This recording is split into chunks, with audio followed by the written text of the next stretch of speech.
All right, 3, 2, 1. I'm going to turn on the mic now for the Twitter Spaces we're on.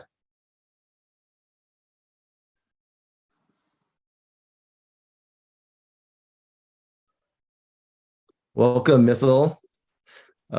Before I introduce you, let me do a shout out to everyone who made this show possible. So the audience knows what we're all about. Hello, everyone. I'm Albert, CEO of Bitcoin Startup Lab. Welcome to the Who's Who and a Founder's Journey into Bitcoin interview series. The reason why we've come together as a community to do this is to celebrate innovation and significant achievements on Bitcoin so that we can reinforce and grow the innovation culture on Bitcoin. That, as you know, was sparked by the catalyst called the Ordinals Protocol earlier this year. Significant achievements on Bitcoin are things that were done for the very first time ever or setting new records in existing categories to push forward the innovation frontier of Bitcoin. This show is brought to you by the Bitcoin Startup Lab, a top pre-accelerator in the Bitcoin ecosystem that helps you turn your ideas into investment-ready startups. Also, by our media partners, BTC Inc., parent company of Bitcoin Magazine, the top media on Bitcoin and Crypto Slate, a crypto-agnostic media platform that brings the latest happenings on Bitcoin to the rest of the crypto world. And of course, a big thank you to all our teams and all the guest speakers that have come together to make this show possible and accelerate the advent of the Bitcoin economy. So let's turn our attention to today's guest speaker. Today we have Mithil. He is the CEO and co-founder of Valar. Valar recently had made some big waves in Bitcoin by breaking the record for the most users, unique users on testnet ever on Bitcoin. So before we get to that, obviously I'm sure we're all very excited to hear how Mithil did that, but today is about Mithil's origin story first, right? So let's thank Mithil for joining us. Thank you, Mithil, so much for joining us. And thank you so much, Albert, for having me. It's an honor to be here.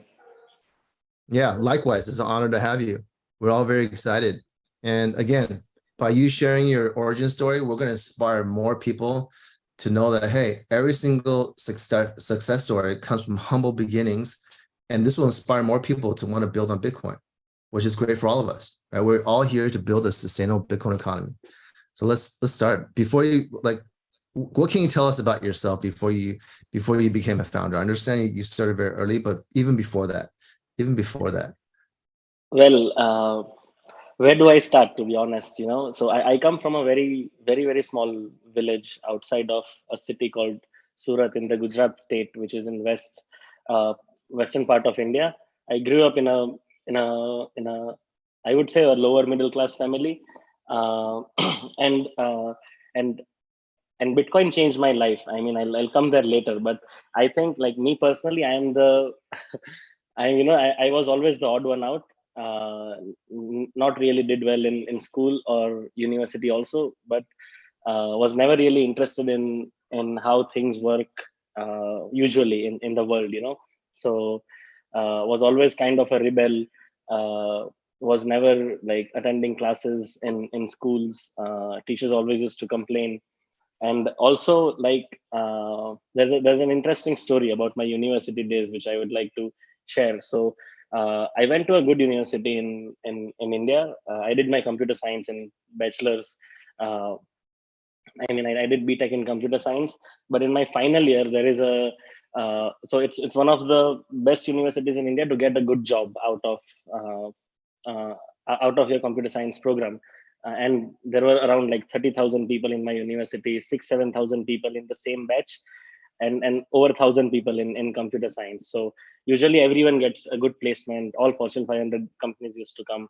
The only catch was that you should not fail in a subject in before the final year.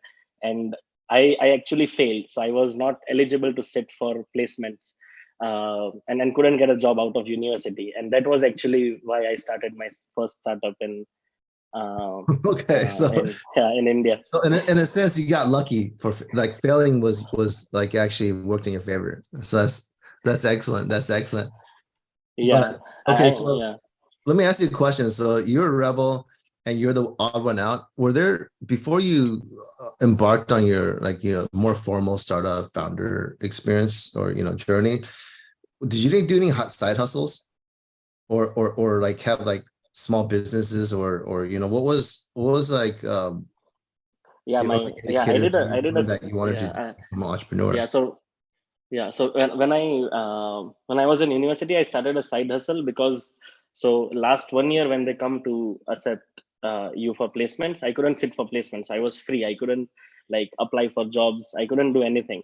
So I started a company in events management space. So I didn't know much. I was just a young guy uh, going to parties, so I knew how parties operate.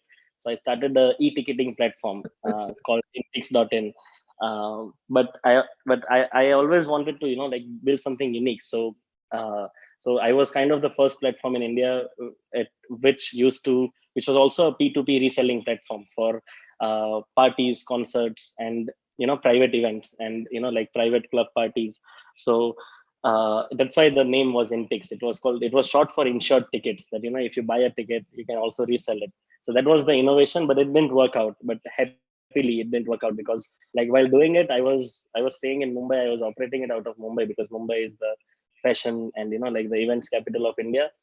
And I didn't have money at all, so I was like staying at a friend's place on like just on his couch for 6 months. And these guys, they were trading Bitcoin. Yeah, and this was 2016, 17, and that's how I found out about Bitcoin for the first time. Wow, Yeah, 2016, yeah, 2016 to now. So it hasn't even been 10 years. So obviously you've done I'm sure you've had your ups and downs, which you'll get into soon, right? This is your first down, right? Well, this is up in the sense that you took this first step for entrepreneurship, but like it was the startup didn't work out, but it was a stepping stone towards your success, right? And so in under 10 years, you basically transformed your path, right? This journey has been quite amazing. Let's see what happened next. So you're in Mumbai. You're sleeping at a friend's house because you didn't have any yeah. money at that time. Wow. Okay. So and that must be like, oh, like, can you walk us through like the what you're feeling? Because No, I'll. whenever I start a project in the beginning, I'm like, this is gonna work, right? And when Yeah, it doesn't yeah. work, what happens? Like what, like how did you get, like how did you feel? Like, because it's like a downward feeling, but then you got up, right? Can you walk me through that process? Because I think this is really important for every young founder to know, right? How to turn a failure into success, basically. Right. Right. So so I'll tell you. Yeah. So when I failed in that in my university, I had two choices. Like, and so my parents gave me two choices. Uh,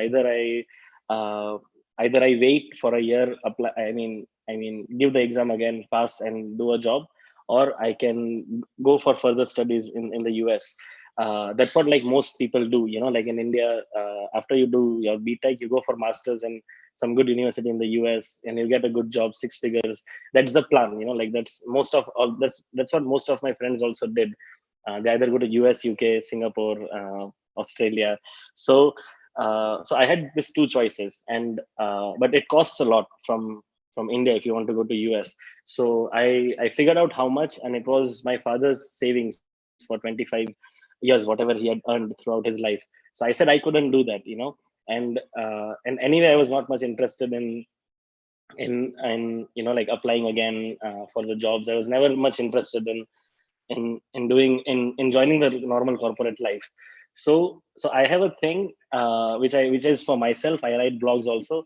So I say it in a way that when life gives you two choices, you invent a third. You don't take the two choices which life gives you. So I decided to Wise start my words, own wise startup. words. Yeah. Yeah. So when I started the e-ticketing platform, I didn't know anything. I literally googled like how to start a startup. Had no money, but borrowed some money from my father, because like my father said, I have this money saved for you to go abroad, but that's all I have. So I said, I can't do it to you. Like I can't like use all your life savings for my studies, but I can take like a small chunk, like a small chunk of it to start my own startup, and I'll see how it goes. The good thing is that I was very young, so I had no fear of losing, because whatever I did, I was learning every day. For a few months I didn't make any money, and I didn't have much cost. It's cheaper to live in India, especially if you're living with a friend. I used to just eat whatever their cook used to cook. And but it gave me a lot of learning. And it was like entrepreneurship for me was a blank slate when I started, so everything I did was a learning curve for me. Interesting, interesting. So no fear going in, and then how long how long before you closed down I that operation? Yeah, so the thing is that I didn't get my early success, but kind of I ran it for 6 months. But in 6 months, we started with a few clubs in Mumbai that we used to partner with. Then we started with some small concerts, and but luckily in 6 months, we through a friend of mine, I got connected to the largest concert in India, which is called Sunburn, which is, if you can compare it to Tomorrowland. It's Tomorrowland of India.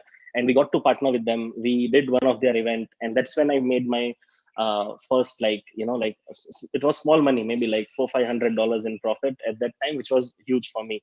But after that, it was kind of like I realized that I either need, because I was a 5% guy, because I used to like promote their events and make a small chunk in commissions for them. So I thought that either I have to start doing my own events, or I have to go out of this business. Otherwise, I'll be only a 5% guy, And I always Mhm. wanted to do new products. And parallelly, I saw my friends. They told me about Bitcoin. They told me about Ethereum. They told me about Ripple that they were trading at that time. Bitcoin was around $1,000 or two. Ethereum was $10-20. Ripple was not even a cent, and Bitcoin was moving a lot. Like at that time, it was very volatile. It was during the China ban and all those things. So I got interested in it, and that's how I, like, from the money I made from that startup, like I put like $200 in it, and I started trading crypto like a degen, like a proper degen. I didn't used to sleep for 3-4 months. I actually never shut down my old company. I just like got distracted into crypto so much. I was trading it 24 hours. And my first break I got, like a huge break, was when the bull market came in 2017. I bought Ethereum for around $10. I bought Ripple, and like there was Ripple's competitor by Ripple's founder. I forgot the name. Something from S. I bought them for I bought Ripple for 1 cent. It went to $2. So I made out of this $200 I Oh put, I made Jesus, around, like 200% or 200 times. That's like yeah, 20 in a short $20,000. period. Yeah, Jeez. so from that $200, I made around like $30,000 Wow. in a matter of 6 months, which is huge money. Like it was Okay, hold on, hold almost on. as. Yeah, okay, so it's huge money, but because some people are just joining us, everyone, we're going into Mithel's journey into Bitcoin, and right now we're his beginning of his origin story. So you guys didn't miss out much, but okay, $30,000 in India to give, because people are listening from all over the world, so they don't really have a understanding of what $30,000 means in 2017 India. What was it Yeah. like? What's 1 month living cost in India for you at that time? When so I'll tell you what, like my entire family's budget until 2016 would have been around $300 a month. And alone would be like living in a big city, because it was in my small town. So $300, $400 a month is enough For for the a entire family. family. Or yeah, for a family of Okay, so three or hold on. four. Okay, so 300, so roughly $3,000 a year. So you Yeah. made 10 years of like Yes. Yeah. living for entire Yeah. family. Right. So Yeah, that's in a matter of 4-5 months. Yeah. okay. So wow. So if this is US terms, if you're like a family, you basically made like almost $1 million equivalent. No, I'll tell you what. Like I haven't said this before, but Albert, like we are like we are friends and family now. So it Mhm. was the same amount my father had saved in last 25 years of his life, and it was enough amount to go to the US for further studies. Wow. So okay, Yeah. so your DGM paid off, right? Right place, right time, and right attitude. And Well, okay. So what happened after that? so Okay. so the thing is that of course, like I was not a trader, so I got greedy, and from $30,000 I lost like $25,000 in a matter of a month after that happened. So I Ouch. never really saw that money too much, but I still had, like, some money left.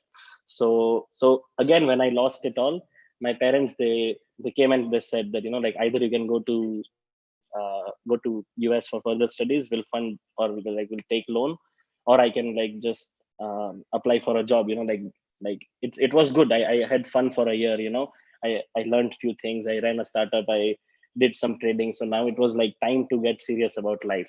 So I had again two choices in life, and I said no, and I got deeper into crypto, understanding the tech behind it. My computer science background helped me a lot. Started writing smart contracts on my own. um, you know like I when I used to trade, I used to like talk to other decent traders on LinkedIn, on Twitter. So like one day, a friend of mine from Delhi, when I was in Mumbai, he said, like, we are launching an exchange, and can you come help us? And he just said, it was like 10 p.m. in the night, and he sent me a flight ticket for 9 a.m. in the morning. So I just flew to Delhi and never came back. I was just like, I just Wow. stayed there, Just like that.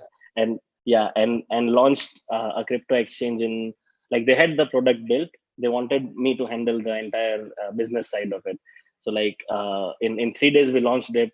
I had so they gave me a list of around, it was around 60 or 70,000 people that were crypto traders out of India. They got it from some exchange. I mean, they were friends with an exchange. I started like randomly calling everyone, uh, to, to to to use our exchange. But it didn't work out, because like we started this, and in a month, India banned, for the first time, crypto.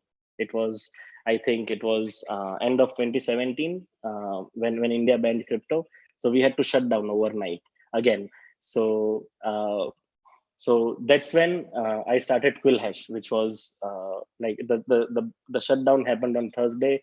I met with a few friends that we were working with on a Friday, and on Monday we started Quill Hash, and we got back to like smart contract development. At that time, ICOs were booming, so we used to, like, because we used to, like, it was a blockchain services studio, so we used to give like smart contract development services. We used to do PR for them. We used to do like social media management for them. It was just like bunch of, we were like 4 5 friends, like one guy doing each stuff. Like, we were not a team, like we didn't have any Wow. employees or stuff. Yeah. So okay, hold on. Let me understand this. So you went to Delhi to do a startup and exchange, but Yeah. then India the banned it, and that's Then, what, yeah. 2018 ban or Yeah. two. Yeah. Okay, okay, Yeah, and 2017, and then you're yeah, very kind of. smart. Yeah, and then but the ICO boom was going on at that time, and there's Yeah. not enough service providers, right? So they had this money and they needed to hire people to do their PR, their smart contracts. So it's almost like all the different aspects of it's like different startups have different needs, right? But then you guys Yeah. just serve all of them, right? So wow, okay, so that must have been some incredible experience. How many companies do you service like that? Huge. So I did that for over 2 years since then, because like when we started in early, I think January 2018, we we were servicing the startups, and then ICOs went down. So there was not less companies doing services, but there were so many ICOs. There were thousands of ICOs. So there was enough for everybody until Bitcoin crashed. In January 2018, it started crashing. So ICOs started going down. So we started at the top, but like it started going down in a way. So I mean, at that time, what happened was that we used to develop smart contracts, and at that time we were servicing like 5 6 startups, like 5 6 ICOs a month. So when we wanted to expand, of course, like, we didn't have much budget. So we hired like young but talented, and like who has fire in them, like developers, for like 100 $200 a month. And we used to train them, because we couldn't afford a train guy already. So when we used to train them, for writing Solidity smart contracts, we made kind of a template which had points to see when you are writing a smart contract as an amateur, for the developers. And that actually, though, that slide became the product Quill Audits, which was our auditing platform, eventually. Because when we used to have the startups, like, from doing 5 6 clients, ICO clients a month, by end of 2018, it was like one client every 2 or 3 months. So we still had the resources, but we didn't have clients. So we started building our own products in the company, and one of that, our flagship product, was the audit platform, which came actually from our own set of rules that we used to follow for writing smart contracts. That makes sense. So it sounds like you service like tens, like 50 to 100 of these Yeah, companies. easily 40, 50 startups. Yeah, before, yeah, in just in 2018. I want to Yeah, pause there, right? Because there are definitely some aspiring entrepreneurs here. I, honestly, I think it's great to be strapped for cash in the beginning, because I think when people are really good at fundraising and they make a lot, like uh, raise a lot of money in the beginning, and they tend to want to buy a solution for the problem of like human resources. So they try to find someone who's really experienced, but it's very heavy burden on the cash flow, right? On your P&L, on your overhead. And then a lot of times they don't work out. So actually it's a paradox, but it's actually better to hire the person who's younger, hungrier, a lot cheaper, and then you spend time to train them. That's actually the winning model, right? And true. I think that's a great point. It's like it's not really that bad to start off with lower resources. Actually, the companies that start off with less resources are usually the ones that win. Like if we Yeah. look at history, so that's great that you had that experience. And wow, it's just like servicing that many companies. So you basically knew, and these were startups of different stages, right? But they all have the ability to do ICO. So I mean, this is, yeah, that I can't imagine the experience you got from that. What like how does that impact what you're doing today? I mean, I'm Well, just it going on a tangent yeah. a little bit. Yeah, it impacts a lot because at that time also we used to work with startups who raised from $500,000 to one startup raised $30 million in its ICO at that time, because ICOs were crazy in 2017. So there were all kinds of people from all over the world. It was my first time working with people from all over the world, but crypto gives you that exposure. So when I was working with them, I also got to learn like how the marketing works, because I was working with our team, like how to run up, how to like build a project ground up. This is what I learned, because I saw that happening 50 times over, like building literally ground up. And I think it helped us a lot in Velar also, because like it was, for me, it was not work like what we did with Velar. Like if you would have been with me, you would say that what is it that you are doing. But I think it's just part of the subconscious now, that I saw 50 startups going from zero to building product, community, raising funds, doing ICO, going live, listing on exchanges, like from ground up. So it helped us a Yeah, lot. And yeah, and you yeah, weren't just want, because most people, they could only observe it, right? But you were actually like, because they had outsourced mission critical tasks to you guys, so you were in the mix mm, actually, right? So it's a more intimate look than just if I was a researcher or at a fund like researching. It was mm, completely different depth of experience, right? These 50 yeah, startups. That's amazing. So all right. yeah. uh, yeah, but like doing a services company was never my goal. I mean, it was situational for me, because I didn't want to go back home, or didn't want to go for further studies. So we started services as a situational thing. From day one we were very clear. I never wanted to be running a services company. I was always a product guy. So uh, so we had some so but it was like 2018-19, when even when we started the audits product, we used to do like 3-4 audits a month.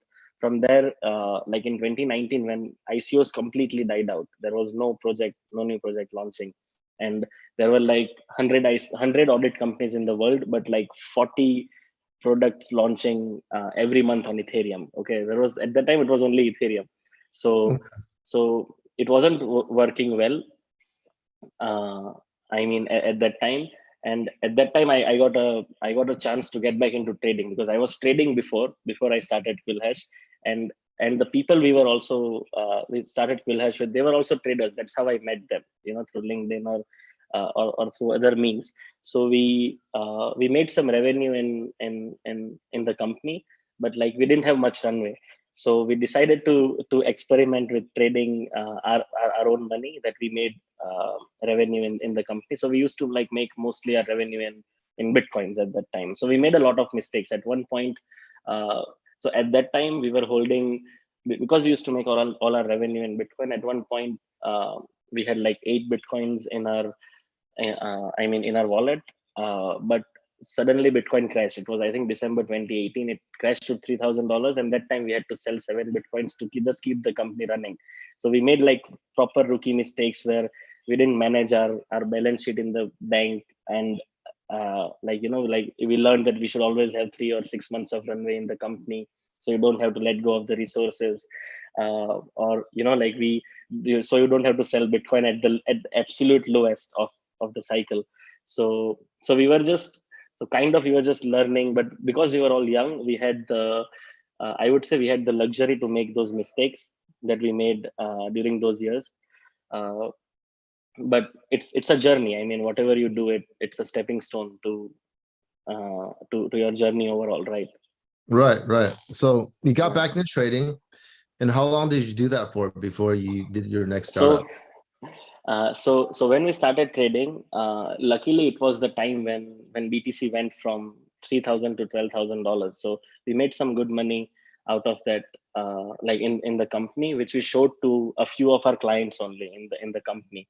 So they started as our client, but like because they had their treasury which they raised, like for example, if somebody raised $5 million, they know their burn rate for a year is $1.5 million, so they still have $3.5 million sitting there, and nothing is happening with it, right?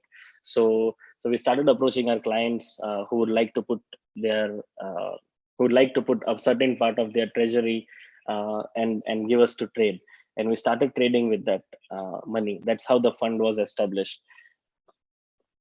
Okay. So Yeah. so actually you did really well in trading, and then you started a fund. Yeah, What, so it's the same thing, because like we started what kind of, is it trading a trading fund, manually. or was it a trading fund? It was a quant trading fund eventually, but it started Oh, as a manual fund. But then we started learning. We like hired one or two people, like quants. We started like implementing this because we were always developers ourselves, so it was easier for us to implement or automate a thing. That's how we also like, from the set of rules, we were able to automate the audit process for smart contracts. From the strategies that we were using for trading, we were able to automate some of them, and build a automated trading strategy for them. wow. You Well, understand? Yeah. yeah, well, we need automated smart contract auditing in Bitcoin space. Maybe you can maybe you can share what you did with another founder, be the chairman Yeah, there. definitely. Yeah. Yeah, we Yeah, need audits. Even Velar need audits, more audits. Yeah, we need more auditors in Bitcoin space for wow, sure. okay. So it became a quant Yeah. fund, and Yeah. So what happened so to so but what we year didn't get a what big year are break. we at now? 2019 or 2019. Yeah. July 2019? Okay. 2019 is when we properly established the fund, and I kind of almost exited from my role in the services startup, and I started focusing on the fund. For a year, nothing much happened because like some of our clients, they were from Asia, some from China, some from Hong Kong. So when we used to like trade their funds, it was mostly on centralized exchanges, and there were not much regulations around at that time in Asia, right? So what happened before COVID was another, actually a turning point, because the relations between India and China really became very bad.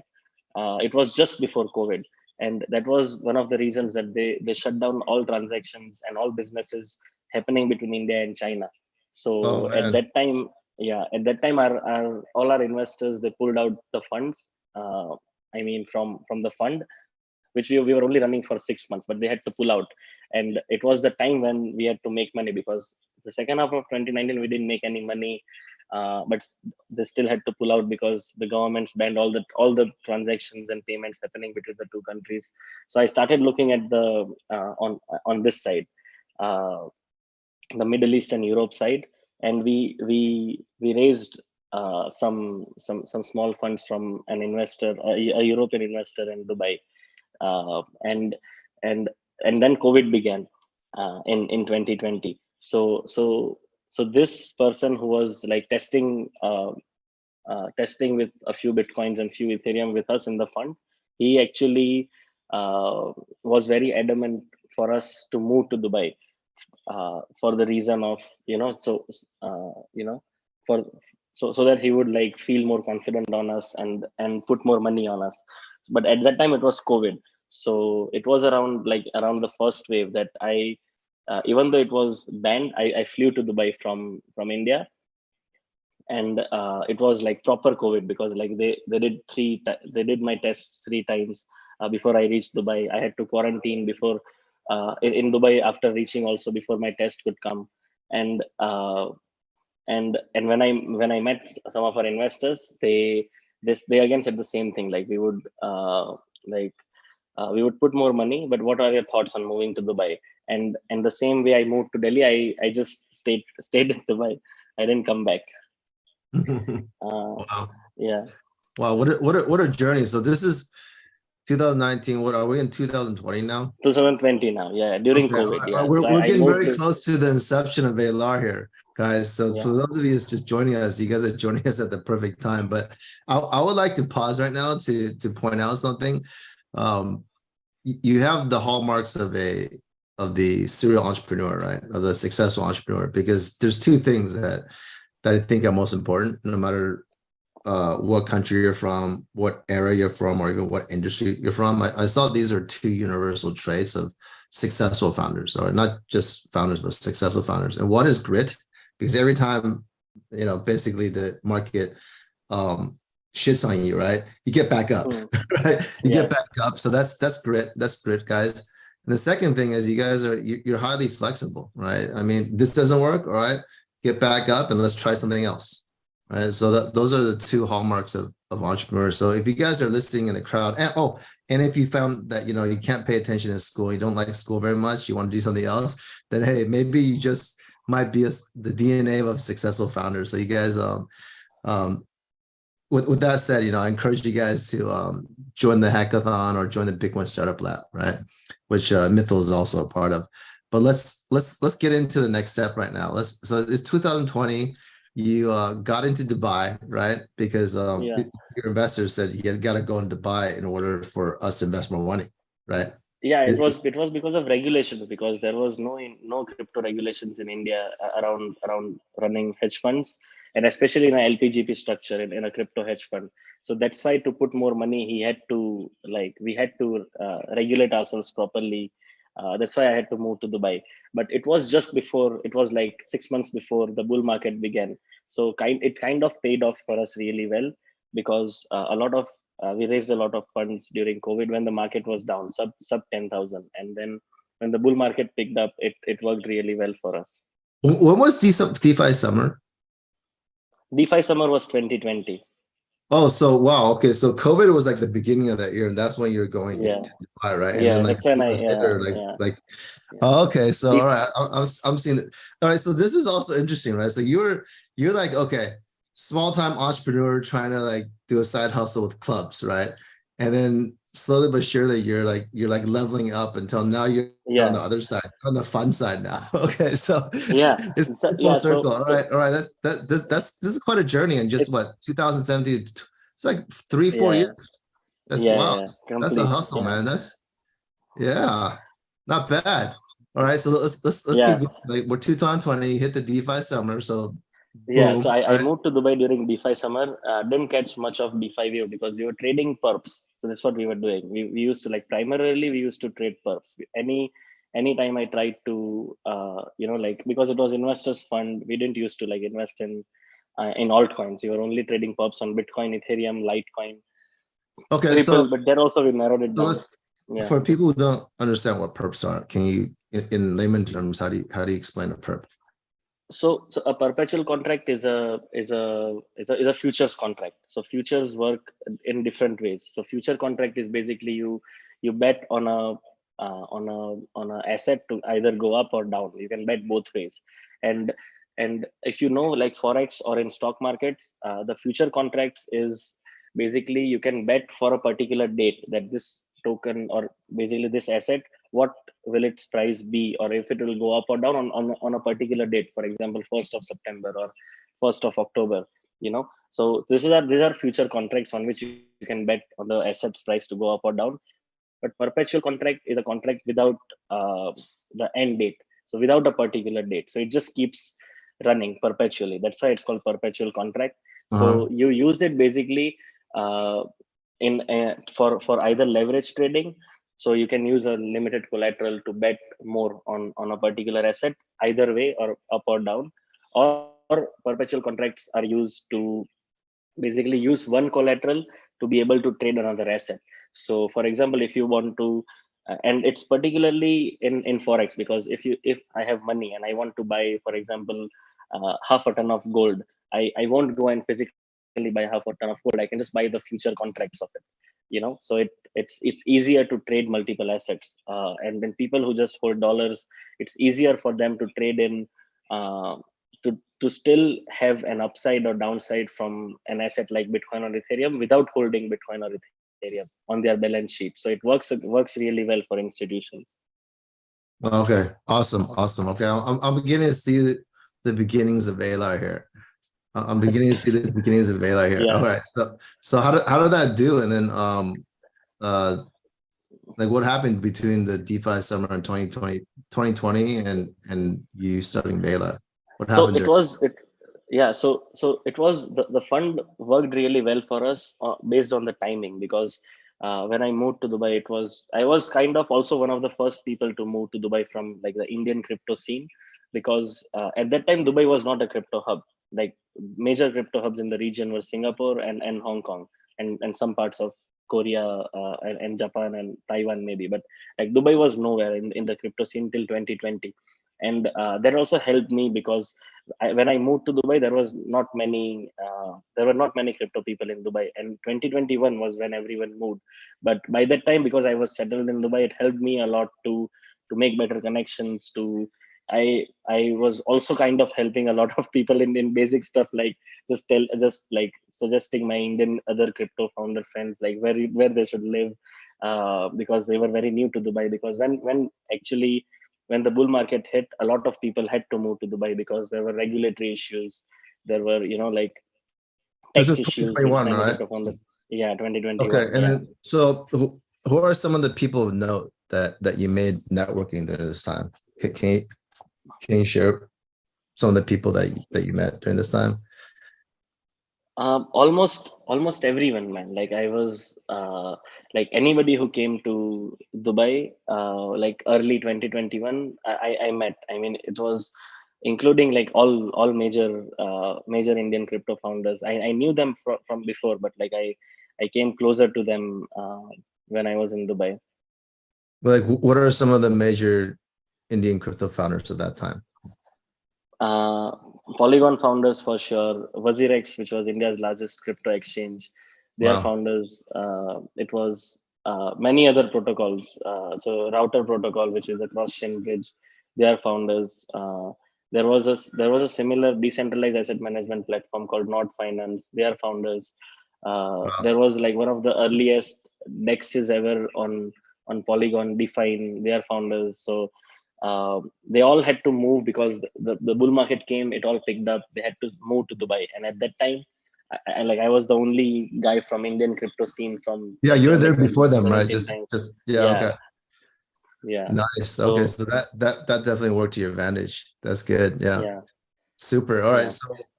So that fund did really well. Now, why did you want to pivot to or start a new company after that? so so Let's a so lot of Velar was what, beginning of this year or end of last year?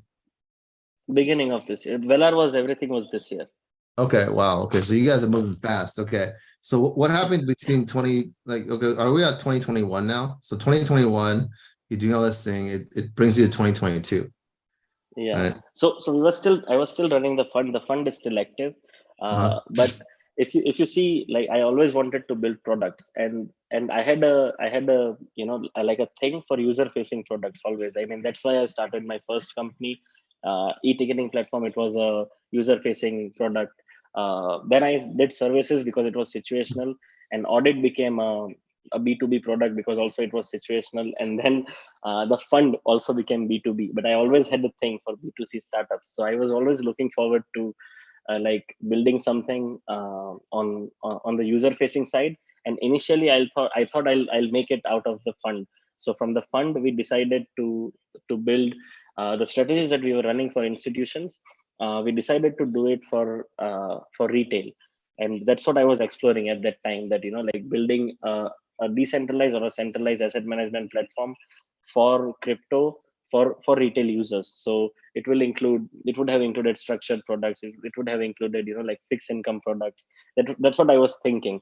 But then the bear market hit, and you know how the bear market works. So for me, it was the second bear market, and it helped me a lot.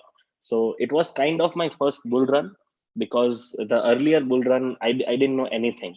So this bull run was kind of the first where I had enough resources. I was in the game, but it was kind of my first bull run. But it was my second bear market. So the first bear market, I was there completely, made all mistakes possible, all rookie mistakes, selling Bitcoin at the bottom, not buying, Ethereum at $60. Like so many. Like I, I mean, I saw Solana when it was a single dollar. I bought some at $2. I still have a tweet of the screenshot when I bought Solana. It was even before SBF tweeted to buy all the Solana available at $3. I bought before it, but sold it all at like $20. So made all the mistakes possible in the bear market. Uh, then then it was 2022, but the bear market was killing it, and the regulations were killing it. So I couldn't actually start my centralized asset management platform for retailers, because government was cracking down on everyone. Hedge funds were getting shut down left, right, center. Like this Three Arrow Capital thing happened. Even asset management companies were which was it? The block. Which one was it that went down? That was giving. BlockFi, Yeah, BlockFi went down. FTX went down FTX, in yeah, 2022. Celsius, Yeah, I mean, yeah. yeah, Celsius. So it was getting more and more difficult for people to launch crypto based asset management platforms. So that was one of the reasons that I was looking for something else, because I knew that bear market is the time to build for sure. And whatever you build and sustain in the bear market, like bull market, it's a cycle. Like crypto markets move in cycles. So nobody knows when the bull market will come, but the money just flows. It's all about how the money flows, right? So building in bear market always helps. And establishing your like your community, establishing your like trust with the users, and also gives you like time to iterate between different products. So end of 2022 is when I started looking for something else apart from the asset management product that we were already planning. We had the designs ready. We were already talking to some of the custodians at that time. But regulatory crackdown on crypto in general, overall, all over the world, was the reason I didn't go for it. Oh, okay, okay. Now, I'm beginning to see why crypto is so intuitive to you now, because you've been through two bull markets and two bear markets, right? So now Yeah. the patterns are emerging for you, right? So that's a huge advantage. Plus, you've done several things, right? And including some successful projects. And now that's really interesting. So basically you're managing funds and for like basically institutional level, but then you want to bring these perpetual strategies to the common person, right? The common trader, so they could also get rich. Right. So that's really interesting. Now, where we left off is basically we're talking about building in the bear market. So let me go on a little tangent here. I was doing research to think to basically, is it better to build in a bear market or a bull market, right? This is a question. So this is a US study, so everyone keep in mind this, so take it with a grain of salt. But the Kaufman organization, which is the largest nonprofit organization to support entrepreneurs in the world, is based out of Oklahoma, US. They do these studies, right? And so one of the studies they did was they said, well, how many of these publicly traded companies were born out of a US recession or bear market?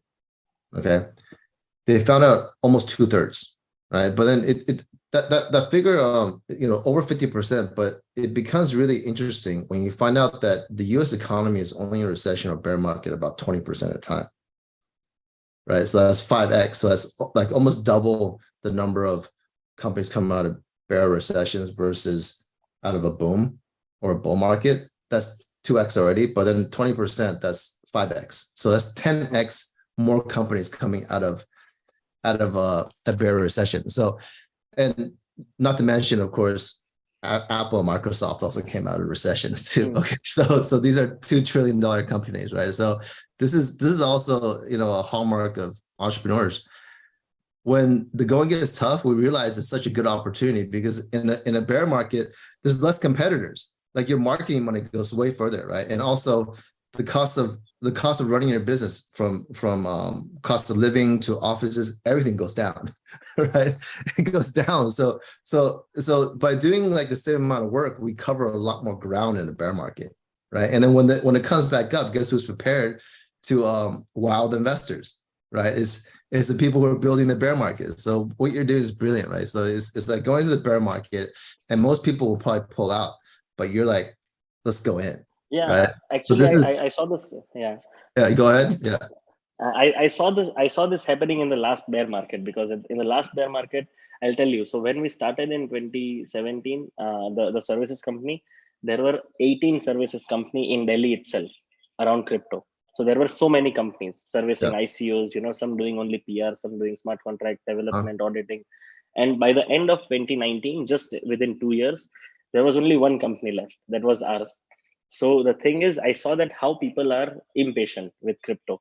In crypto, if you want to make if you want to make a career, you have to be patient, because this market is tough, but it also moves fast. Like you have to be agile a lot, but you also have to be patient. Like agile and patient, it's a rare combo that even Polygon guys,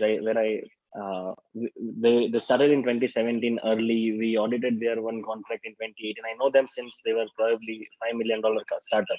So when other companies were closing, like at least 90% of crypto companies shut down before in the last bear market, in the 2018 to 2020 bear market. And companies that pushed their development more were the people that reaped all the benefits when it picked up, because a lot of people that left, they tried to come back in 2021, 2022, but it doesn't work that way. You can't chase a bull market. You just can't do that. That's what I tried in my first bull market. That's why I made money quickly, but I lost it all because I didn't deserve. You can't chase a bull market. You have to build and be patient enough for when your time comes. And yeah. we see this. Uh, Yeah. let me cut in right now before you finish that thought. I love how you're saying it's basically in the bear market, we build the bucket to capture the rain in the bull market, right? You have to prepare for that.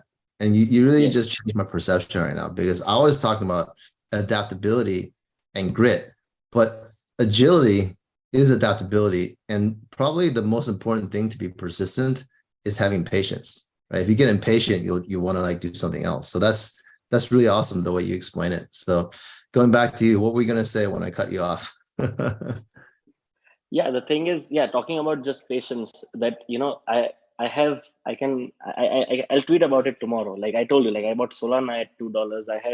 I bought BNB at $3. I bought Matic below 1 cent, but I didn't have the patience to keep it, because like there will be times when tokens don't move for 6 months or a year, and there will be one other token which is moving. You don't have patience, you will sell it off. You double it, you sell it off. So like patience is one thing. And second thing is, if you see in crypto, there are even the bull market. It's not, if you don't see the holistic picture of a bull market, there are smaller bull markets in different industries. So when you talk about DeFi summer was followed by the NFT boom. It was followed by the L2 boom. It was followed by the perps, the decentralized perps boom, and GMX and all pumped. So people who try to chase all this moves, they never catch the bus. Like it's like you can't catch a bus by moving to different bus stops every time. You have to sit at a bus stop and wait for the bus to arrive. This is the analogy. That's a great analogy. That's a great metaphor right there. I love that. Yeah. You can't catch a bus by moving to different bus stops. You have to stay at one bus stop and be patient enough for it to arrive. Yeah. Super. So So okay, so this case in point, right? So you've been yeah. doing, it's basically fund management, but then now you're enabling people to create better trading strategies through Yeah, perpetuals, but right?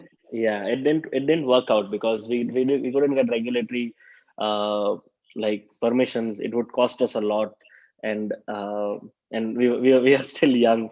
So it all actually, like, so all of these things were going on. Like FTX was going down, Ethereum was going to POS, like all these things were going on. It was a havoc, right? 2022 was a havoc for all of us, while I'm trying to figure out to build a asset management product, but it's not working out because I'm not getting regulatory support, and I don't want to, like, be completely off the grid, in that way at this level now. So I was like having these issues, and when Ethereum moved to proof of stake is when I started feeling that, like, something's wrong, like what's going on, because like there was no point to move to proof of stake. Also, like when Ethereum moved to proof of stake, there was ETHW. So we took a large trade on ETHW, but it didn't work out because Ethereum, when it moved to proof of stake, they made the mining much more difficult in the hard fork. So ETHW, that's why ETHW died, because the mining became so difficult, it became unprofitable. And it also proves that, like, miners are the core of Bitcoin also, that if Bitcoin has to survive, miners have to remain profitable. And because ETHW miners became unprofitable, EW died. But this is Wow. not also this is also against the ethos of crypto, where you don't kill somebody, like you don't, like, you don't decide what's right and what's wrong for someone else. You can't force people to use ETH and not use ETHW. And it was never feeling right, that, like, how, where this industry is moving. It was kind of a dark phase of few months for me also, that I was thinking, like, you always think, right? I mean, what's going on in the industry, like, where is this moving? Like, governments are cracking down, like, the people you look up to in crypto, they are not functioning well, like how FTX, which everyone was looking up to, they did really, like, like something that's not expected out of them at this stage. Three Arrows, I knew them. Three Arrows didn't, like, take responsibility of their own of their own things. uh, like, there was this L1 which didn't work out, the uh, So yeah. let me it's almost like, there's all these force majeurs, or market factors that are like, basically you build a new ship, you take out the sea, and there's like a massive hurricane that wipes it out, and you're back on Yeah, shore, yeah. right? And then you're like, no, I'm gonna do this again, right? So what can you tell me, like, what's going through your mind each time, like, the market capsizes your ship, that is your business or your Yeah. startup? And what because most people that capsize, they go back to working for somebody else, right? But you Mhm. said, no, I'm gonna try something again, right? What made you keep going? Well, honestly, I'll tell you, and I say this to everyone in Vela team also. Like, there is nothing much for me to lose, to be honest. Like, where I come from, if I go back to my hometown, I can still live. Like, I'm not saying I would live off $300 a month, but I already did enough to not worry about my family, which are my parents. So, like, they can lead a decent life. With whatever I did. So I and like, if everything fails, I can still go back to my hometown, and I don't have to worry about basic necessities, which is like food and shelter. Like, if you see the very basic, the very binary of of of human needs, then those are covered for me, thanks to Bitcoin, of course. But that gives me the strength to risk it all every time I fall down, because, like, just if you see, like you said, just in 2015, 16, like, our family used to live for $300 a month. So what's there for me to lose? Like, in crypto, I spend that much probably on Ethereum gas fees. Uh, so this actually gives me the confidence, and I tell this to everyone in the team also. Like, what's there to lose? We are here to build something nice and have a good time, while doing good for the community with good intentions. Because I think that's also what I saw. Like, eventually, like, being 7 years in crypto, like, if you like, crypto is your litmus test. Like, if you do something with bad intentions, it might work initially, but in the end it won't work out. Like it's the same thing happened with FTX, same thing happened with Celsius or BlockFi, or like how BlockFi was managing their balance sheet. It was not with right intentions. How FTX was managing was not with right intentions. So crypto eventually, like crypto will filter you out. Like I saw it in last bull and bear market. I saw it in this bull and bear market. Like pure intentions are very important when you build something in crypto to, if you want to sustain long term. But yeah, I think that's good advice or words of wisdom for any industry. Actually, it's not just crypto, but yeah, definitely in crypto also. And I think what a lot of people overlook is working 1 year at a startup or being a founder, like really trying to be a founder for 1 year when you're young in your 20s. Sure, okay, your salary is going to be a lot less than working for Apple or Microsoft or whatever, or established company. But the money you lose in the short, but you have enough to survive, right? Until like you either make it or you have to close the company down. But during that 1 year or 2 years, whatever it is, or even 6 months, that's like 10 years of learning working at a big company. And maybe you might not even learn as many things in a short amount of time. So it's actually an investment on our futures when we pick up entrepreneurship at a young age. It's a massive. I mean, I know a lot of friends who ended up not becoming entrepreneurs, but they had tried it when they're young, and now they're like the VP of some mega corporation, in the innovation department, right? So it's like there's like it's actually the risk is not to be an entrepreneur, but that's the paradox of the world, right? That's the paradox of the world. Yeah. But let's that's another conversation. We're almost on time before we start opening up the floor for Q&A. But now I want to hear about we want to hear about for right? So we're Vela. in 2022 now. You boom bust, lots of experience, right? Done a bunch of things, been an entrepreneur, been a fund manager. So you sort of, and you've also serviced like over 50 companies that went ICO. So you saw their marketing community and on the tech side also grow, right? So now it's come full circle, right? It's come full circle. It's what, 2007 is it really has. Yes, It's like 7 years. like January. 6-7 years. But let me set the stage for everyone. So you're in Ethereum world for a very long time until now. You made the jump to Bitcoin, right? You made the jump to Bitcoin. Why did you make the jump to Bitcoin and not build a perp, or not build Velar on Ethereum? Like you talked about it moving from proof of work to proof of stake, but what are other signs? What are the other signs that okay, I want to do this on Bitcoin, and now that you did, you guys set the record for the most. You're sort of proving like this is the right time in the market, and people have an appetite for this, right? But but you didn't know that before you set the record. Like you had to prove it. But what was the early indicator of you saying like I think this is right? Like based on my experience, I think it's the right time. And before you hit the over 100,000 users, right? What like can you share with the crowd like for sure? Like this is really interesting. Like your journey into Bitcoin, basically.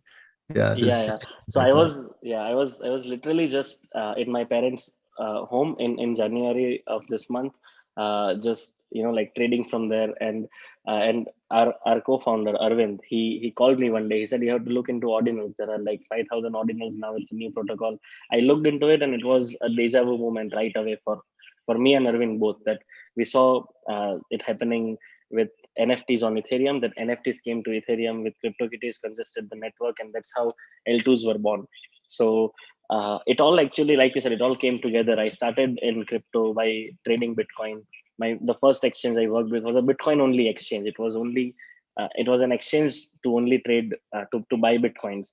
So like if I see like Bitcoin was always the source and of everything, and I was very thankful to it. But now I had a chance to build something that that doesn't exist yet for users with the right intentions, and and like always, I just took the leap of faith. Like I took with crypto, I took with Dubai. I just took the leap of faith with the friends I had, and who had the same vision. To be honest, like who had the same belief, that they believed in the ethos of crypto, where there should exist and completely open and decentralized financial system, which is a backup not for only you but your future generations in case the financial systems fail. That's what crypto is. And it all added up together, that like Ethereum's move to POS kind of kind of was the spark, but it became a huge flame when ordinal protocol came. That like there is a dire need of L2s now, because ordinals are not going away. And I'm talking about this when there were around 10 or 20,000 ordinals, and I knew it's going to blow up. I told my family that like this thing, like write it down, this thing will blow up. I also tweeted about it. That's how the Rainfire account came into picture.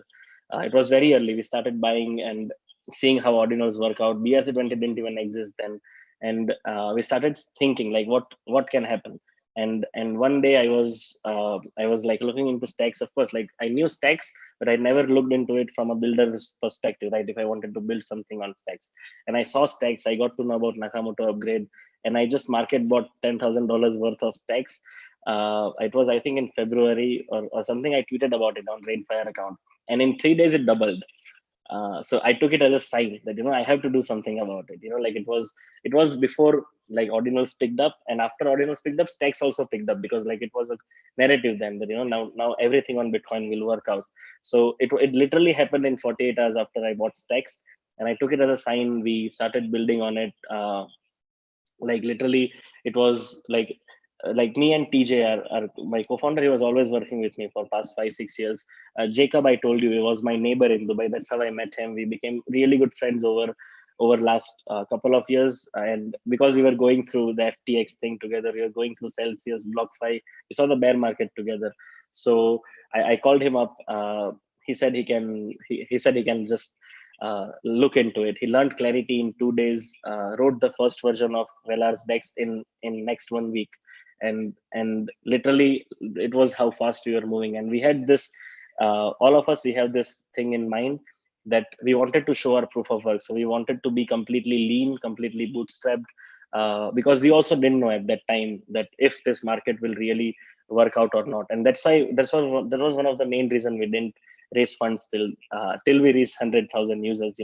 That we were not expecting that. We were thinking that let's start this, let's build for next 6 months, let's see how the market reacts, and let's see how the market evolves also in this ecosystem.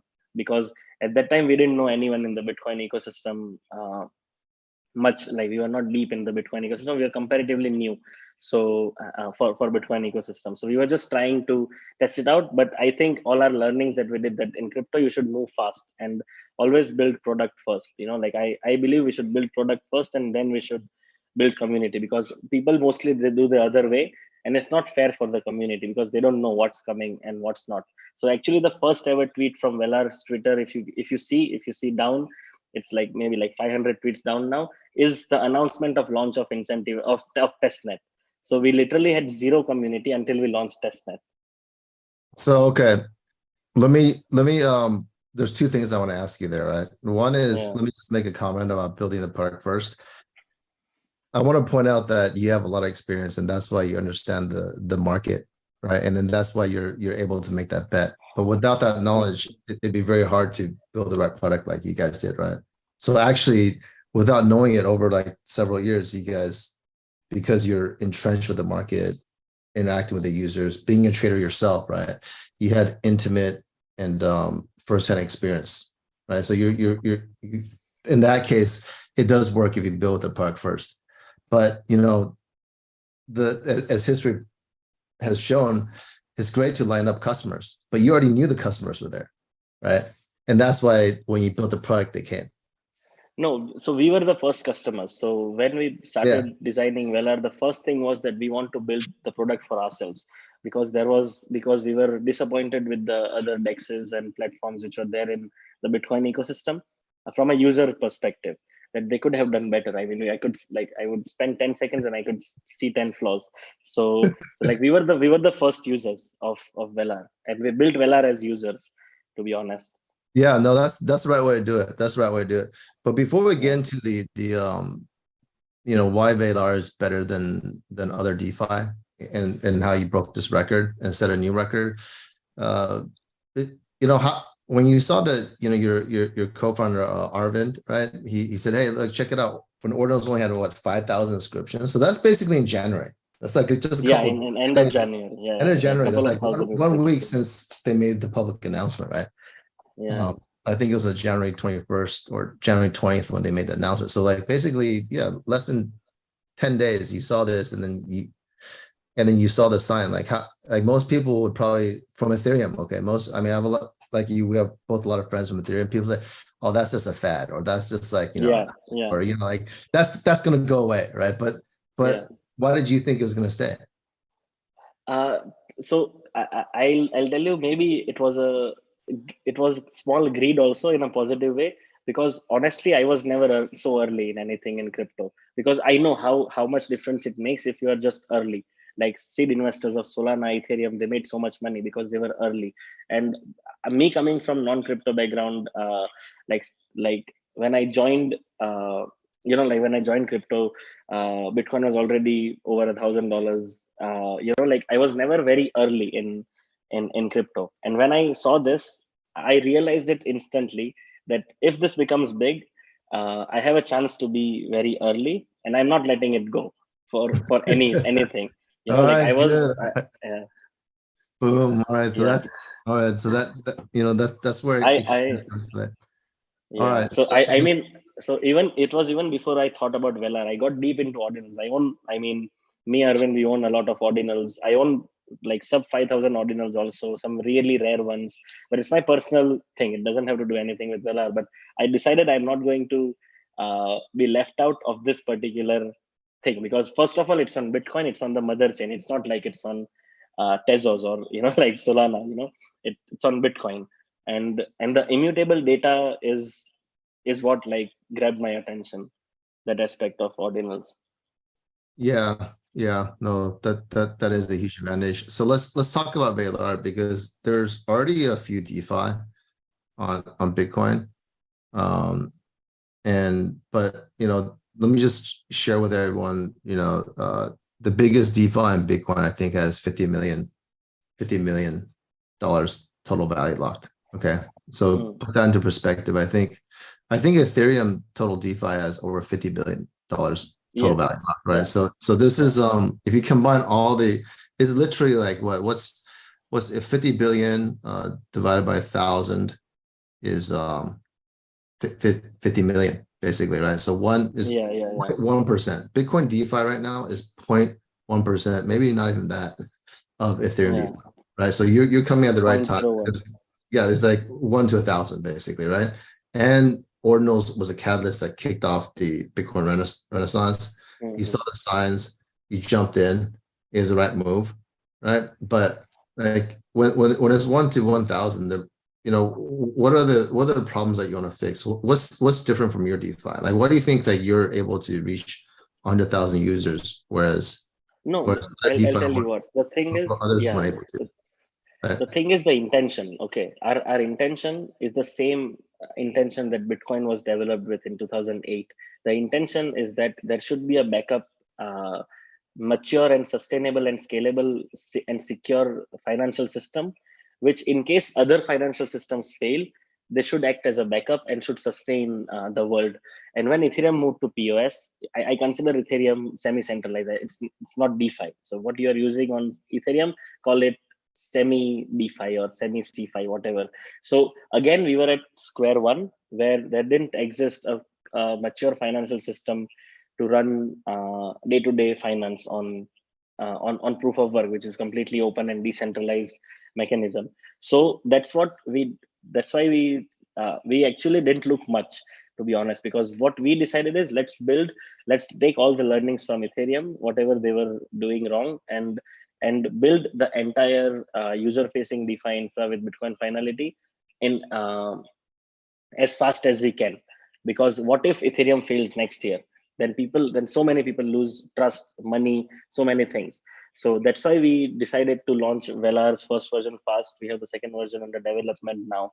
So we are building in a in kind of a war environment. To be honest, I'll tell you that we are focused so much on building as fast as we can, because what Ethereum did was bring crypto back 15 years. We were back to square one in 2008, when like no backup existed in the form of an open and decentralized financial system.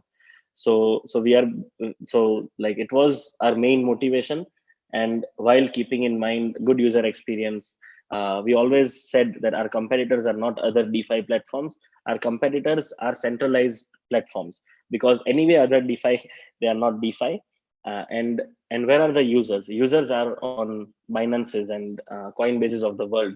So when we were building, we kept in mind that what people need. That why are there 100 million users uh, on on Binance, and why are there 10 million users on MetaMask? Like, what's the difference?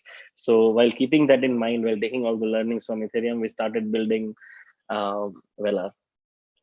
Nice. Excellent. Excellent. So, and it brought you to over 100,000 users on testnet, which is a record. Yeah, it That's was.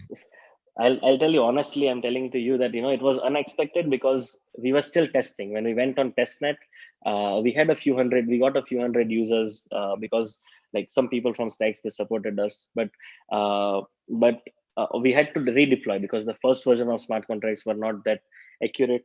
We had to redeploy, but then we started seeing like users join. So we decided to launch an incentivized testnet program, because we understand the importance of community also. That I've seen that all the big projects, we saw how Uniswap airdrop worked.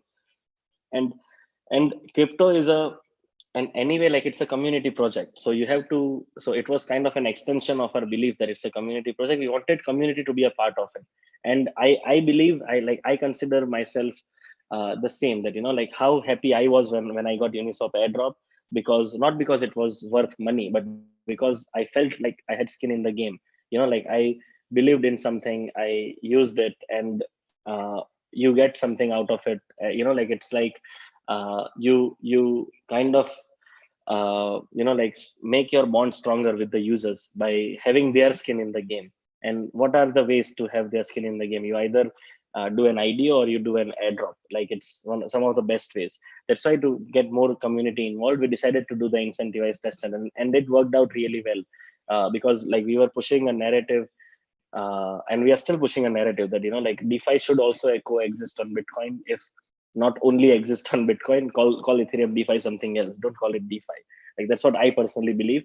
And like, this narrative, I think it was the right time, because a lot of people, and this is also like how crypto works, right? When crypto, why why DeFi summer came exactly before NFT boom? Why L2 boom came exactly after NFT boom? Because in crypto, people need new things every time. So it was also kind of a strategic move, where we knew that after ordinals, people will need something new. Crypto people always want something new, and that's why we also have versions of Vela. I So we totally can agree give, with that. Yeah, that's right. yeah, That's right. But I yeah. mean, So this boom cycle is happening a lot faster. I feel like the time between different booms is like contracting. Is there's almost like a quickening in the space. Why is that? I mean, because you've seen it for like it's like been 8 years, right? So you've already been through ups and downs. Like, what is it true? Like, these are the next hyper growth, or like you see these no, bull markets, like what, no, it depends on liquidity, Albert. The thing yeah. is that we are still at the bottom of the bear market, and there is Mhm, limited liquidity. So mhm. uh, so when we are in a bull market, there are always new people coming. So there is more money coming in, and there is more people also exiting. So it's just because the amount of money is so much in bear market, it takes time for the cycle to turn around in Uh, both ways, because market go up a little bit, they correct a little bit, people will profit, more people will come in, they'll book profit. So markets move in like multiple cycles, but because we are in a bear market, we have limited liquidity. There is no new money entering the crypto market. It's only the internal money that's flowing, which is also like in crypto, like you have to have a oh, did you put yourself on mute? Oh, are we getting rugged here? Hold on. put myself on mute. Oh, I can hear Can you you. hear me? I can hear you now. Yeah, like for Yeah. 15 seconds there, I can hear you, but uh, so what I was saying is that when we'll have more liquidity in the market, the cycles will become longer. Right now, because we have limited liquidity and no new money coming in, the cycles are smaller. okay, all right. So that's why we feel like there's compression here, like it's faster, right? But it's not. Okay, Yeah. good. All right.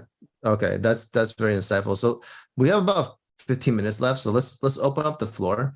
to some questions. So, but while everyone's thinking about the questions, give me 1 minute to invite everybody. If you guys are inspired by Mythal's story, if you're an investor, how do we find you, Mythal?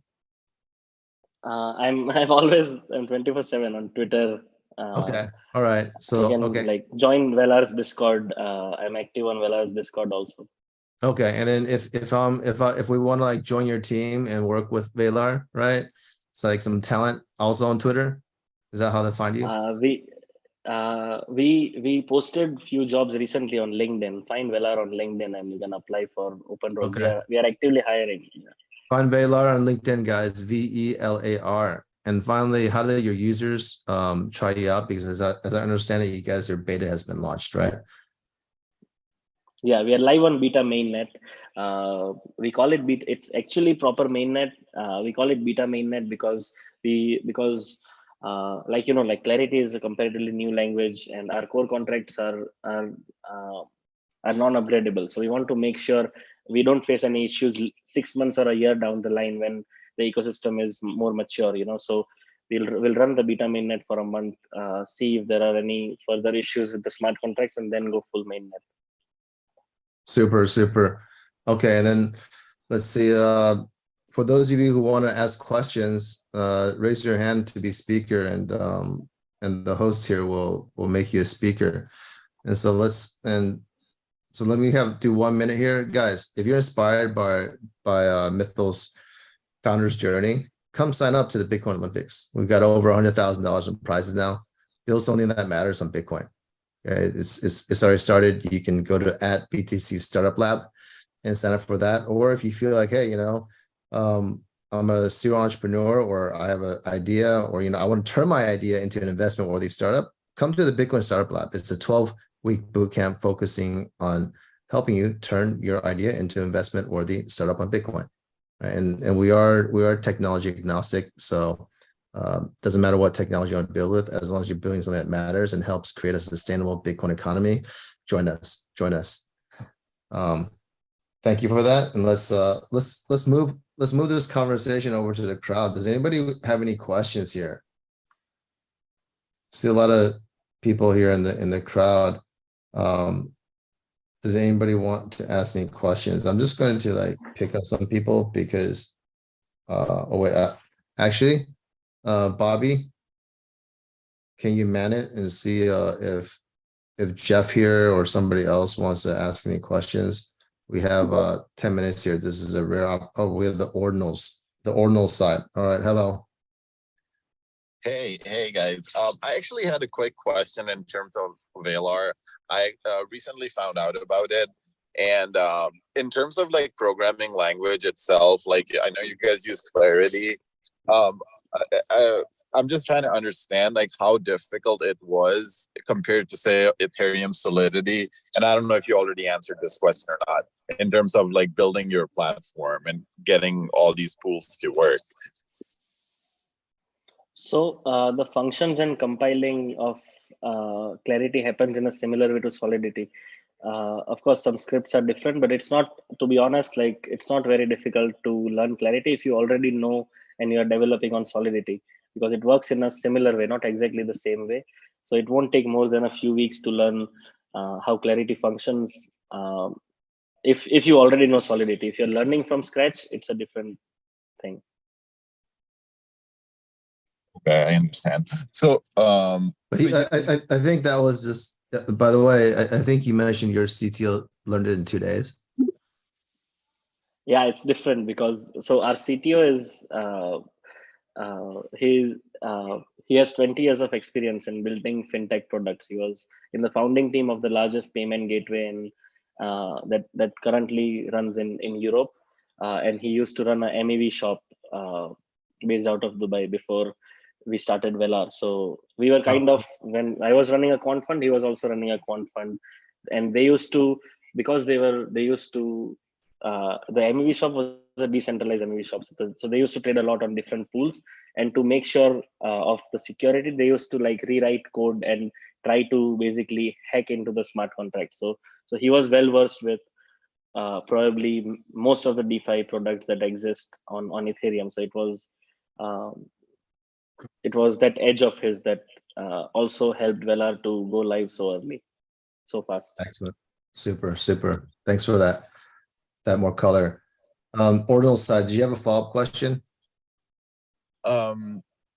Yeah, I actually do real quick. So in terms of like when the Nakamoto upgrade does go live, right, on Stacks, how easy would it be for BRC20s to migrate over onto Velar and like form these liquidity pools? It'll be like super simple. I'm just trying to understand.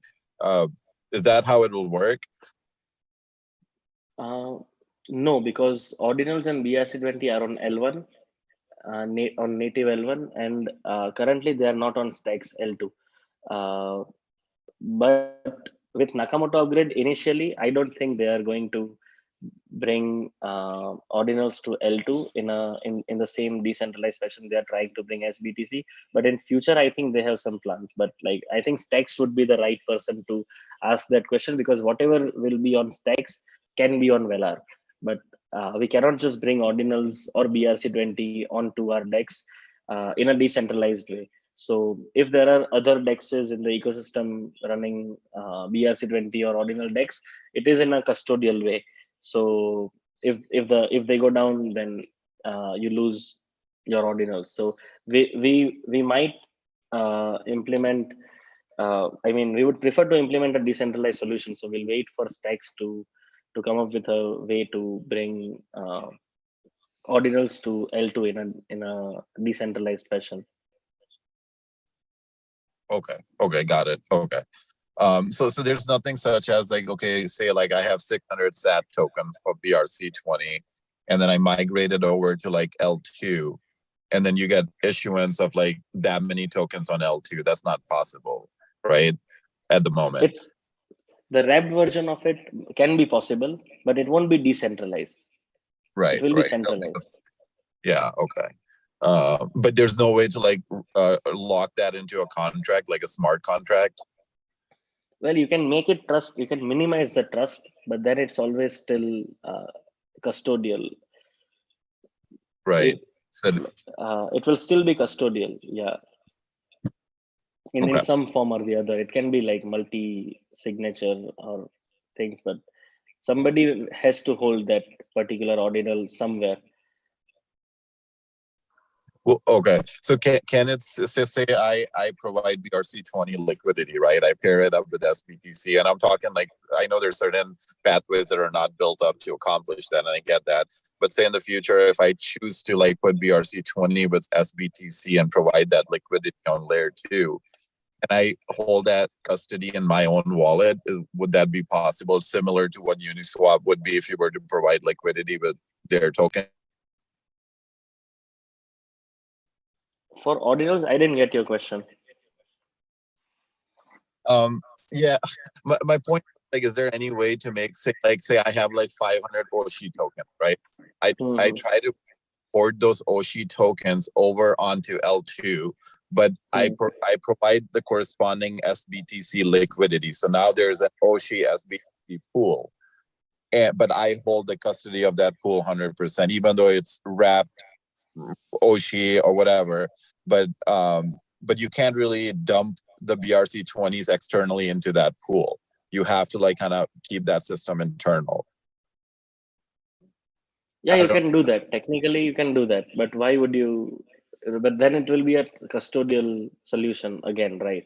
So I think the best way would be if Stacks figures out a way to bridge ordinals the same way they did.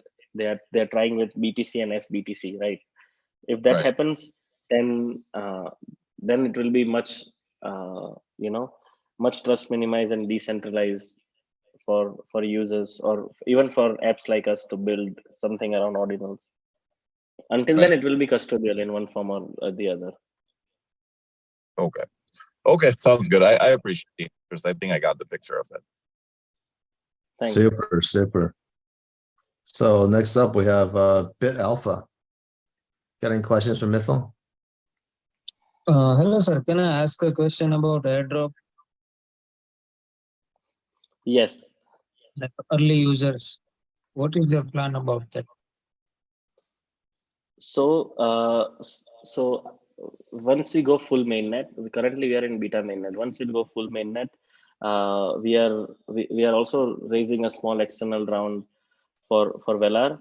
After that, we'll do a small IDO for to have community skin in the game, and then we launch the token TGE, and all the testnet participants they get airdrop at TGE. Okay, thank you. Best wishes from India. Thank you. Nice, wonderful. Okay, guys, we're running up on time here. Does anyone else want to ask a question before we jump?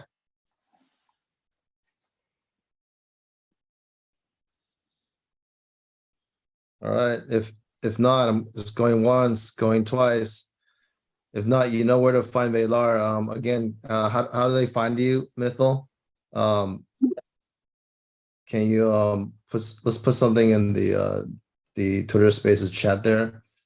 Also, you know, be a user, be you someone who wants to work for Velar, or if you're a very smart investor and you want to get in now, you know, what is the best way to contact you, Mythal? Well, we are probably some of the easiest people to reach out in the ecosystem. Like all of us are active on Twitter, Telegram, Discord, LinkedIn, everywhere. So just reach out to Velar's Twitter or my Twitter anytime.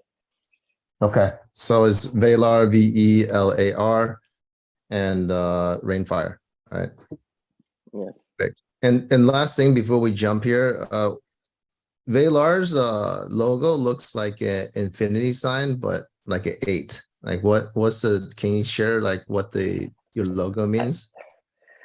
I mean, like I said, like you also said, the whole everything, the life comes full circle, right? So my first company's logo was a hourglass, uh, the Intix logo, where I converted the X in Intix to an hourglass. So it also resembles an hourglass, which also shows that we have limited time to build a sustainable and secure DeFi on top of Bitcoin.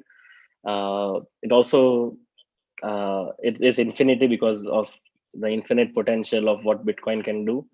And yeah, I mean, I designed the logo myself, so I didn't put much thought apart from this on it, because like we were moving so fast. We wanted to go live after the ideation. We went live with the website within 2 weeks. Within 6 weeks, we went live with testnet. So yeah, we can give Yeah. more meaning to it as we move forward. I like it. It resonates with me. And I think that's a good note to end it, guys. Time is of the essence. Time is not unlimited. As a founder, we only have a limited number of tries in one life. And as the saying goes, there's no better time than now, because the earlier you start, the earlier you succeed, right? It's not a coincidence that Mark Zuckerberg, Bill Gates, Steve Jobs, Elon Musk, Larry Page, et cetera, they all started in their 20s, and now Mythal, right? So you guys like take a good example from the greats, and also Mythal and Velar. If you have an idea, get started now. Sign up for the Bitcoin Olympics. It's a you know, you don't have to go on full time, but you'll meet like-minded people. You meet over 50 different mentors and people building on Bitcoin that want to help you succeed, right? And if you want to sign up to the Bitcoin Startup Lab, it's at BTC Startup Lab. Right? So again, thank you everyone for listening. The show is brought to you by the Bitcoin Startup Lab. We're a top pre-accelerator in the Bitcoin ecosystem, and BTC Inc., the parent company of Bitcoin Magazine, the top media on Bitcoin, and CryptoSlate, a crypto agnostic media platform that brings the latest happenings on Bitcoin to the rest of the crypto world. And of course, a big thank you to all the team, the guest speakers that are coming together to make the who's who in Bitcoin innovation and the founder's journey into Bitcoin show a possibility and accelerate the advent of the Bitcoin economy. Okay, so again, guys, come follow us at BTC Startup Lab. And thank you again, Mythal, for coming on this show. It's an honor to have you to be one of the 30 who's who of this year in innovation. Great job on breaking that record. And we're expecting more good news on more record breaking in the Bitcoin DeFi space from Velar. All right. No, thank you so much, Albert, for having me. And it's just day one at Velar. I keep saying it, but like we are just starting out. There are so many I things love we it. want I love to it. bring new to the Bitcoin ecosystem. And as I said, we are building at a war front. We want to build what we saw Ethereum do in 6 years. Like we'll do it in 2 years with Velar. So Oh yeah. will not slow down. Whatever happens, it's Yeah. Yeah. we'll build the best DeFi experience for users on Bitcoin. Oh, I know you guys will, and I like how you guys warm up with breaking a record. That's a great way to start, right? Yeah. And I really like the point on time again. It took Ethereum 6 years to mature in DeFi. Maybe in Bitcoin it's just 2 years. Why? Because the market's educated, right? The market's Yeah. educated. People, and coming from Ethereum, you guys have a massive knowledge arbitrage advantage, right? You've already seen it. Yeah. It's just So A/B testing, right? I mean, thanks to Ethereum, a lot of A/B testing is done. A lot of mechanisms are matured. We know what works, what doesn't work. Wallet infrastructure is matured. Like for Ethereum, even for MetaMask to work, it took years because people didn't know how to store their private keys. People used to get rugged. But all these things, it will propel Bitcoin's DeFi much faster than what we saw with Ethereum. And it's crypto. Like people are agile in general in crypto. People tend to pick up new things yes, very fast. and you're building at the perfect time because what there's 4 or 5. It's basically 8 months away from the Bitcoin halving, and I think Yeah. everyone knows what happens after that. So perfect time, man. Great job. Thanks. And again, thank you, Mithil, for joining us. No, And it looks like the audience had a great time, and thank you, the audience, for joining. Stay tuned for next time, guys. Coming up, we have. Let me just give everyone like a little taste of what's coming up. So tomorrow we have Robin, who's the CEO and co-founder of Liquidium, the first ordinals lending protocol on Bitcoin L1. Then we have Trevor Owens, who's the Zero founder, right, and also managing the Bitcoin Frontier Fund. But the reason why he's coming on the show is because they made the first ordinals podcast, right, the ordinals show, which has become like a huge help to galvanizing the Bitcoin renaissance and propelling Bitcoin into the stratosphere. And then after that, we have Domo, the creator of BRC20, coming up, and then we have Tyler Evans, who's the co-founder of BTC Inc., which is a parent company of Bitcoin Magazine, and they also they're the largest and longest running Bitcoin media. So this is just a few. There's a lot more coming up. Again, we're going to do 30. And thanks again, Mithil, for joining us and being 1 out of 30 of the this is going to be the highest honor in Bitcoin this year, right? no, it's Bitcoin. thanks to you, but you have been a mentor to Velar and me, and you guiding us through this Bitcoin ecosystem. It wouldn't have been possible without you. So kudos to you also. Well, that's very fine, very kind words, very kind words. But I find that it's usually the founder who does most of the lifting. So thank you, though. Thank you for those very kind words. But we're definitely here for the long run, and it's great getting to know you, and we become friends, and we're here to support you long term, man. You're gonna help change the face of DeFi on Bitcoin. We're looking forward to it. Thanks. Thank you. I'll do my best to keep up to everyone's expectations. Awesome. Okay, so we're gonna sign off now on the Twitter space. Thank you everyone again for joining. And then Thanks everyone. Yep, I want to cut the live streaming, stop recording.